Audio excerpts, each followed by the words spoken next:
നിനക്ക് മഹറായി തരാൻ എൻ്റെ കയ്യിൽ സ്വർണമോ വെള്ളിയോ ഒന്നുമില്ല.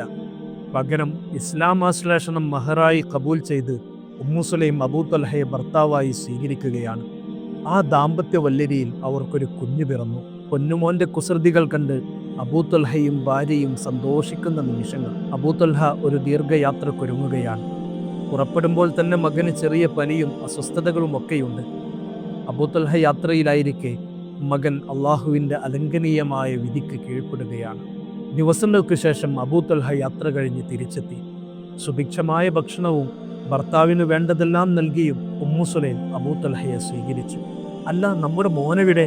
അബൂതൽഹയുടെ ചോദ്യം കേട്ട് ഹൃദയ നൊമ്പരമുണ്ടെങ്കിലും ഒട്ടും പതറാതെ ഉമ്മുസുലൈം പറഞ്ഞു, അവൻ മുമ്പത്തേക്കാൾ സുഖമായിരിക്കുന്നു.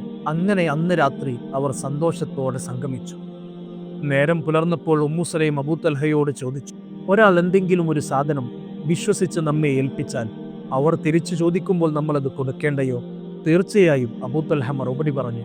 എന്നാൽ അള്ളാഹു നമ്മെ വിശ്വസിച്ചേൽപ്പിച്ച പൊന്നുമോനെ അവൻ തിരിച്ചു വിളിച്ചിരിക്കുന്നു. സങ്കടം കടിച്ചിറക്കി ആത്മസംയമനം കൈവിടാതെ നേരെ ചെന്നത് എല്ലാ വിഷമഘട്ടത്തിലും അവലംബമായ ആരംഭ റസൂലിൻ്റെ അടുത്തേക്കാണ്.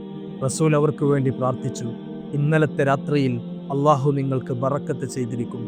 അവരുടെ ക്ഷമയുടെ ഫലമായും അവരനുഭവിച്ച സങ്കടങ്ങൾക്ക് പരിഹാരമായും ഉമ്മുസുലൈം മറ്റൊരു കുഞ്ഞിന് ജന്മം നൽകി. റസൂൽ പേര് വിളിച്ചു അബ്ദുള്ള. അതെ, അബ്ദുല്ലാഹിബിൻ അബീ തുൽഹ. അബൂതുൽഹയുടെയും ഉമ്മുസുലൈമിൻ്റെയും ആത്മസംയമനത്തിനുള്ള പ്രതിഫലമായി അള്ളാഹു അവരുടെ 9 തലമുറകളെ ഹാഫിളീങ്ങളാക്കി. നമ്മുടെ ജീവിതത്തിലും താങ്ങാൻ കഴിയാത്ത ദുഃഖങ്ങൾ ഉണ്ടാകുമ്പോൾ അബൂതുൽഹയുടെയും ഉമ്മുസുലൈമിൻ്റെയും ജീവിതം എപ്പോഴും ഒരു ഓർമ്മപ്പെടുത്തലാണ്. ഇന്നല്ലാഹ മഅസ് സാബിരീൻ. അള്ളാഹു ക്ഷമാശീലരുടെ കൂടെയാണ്.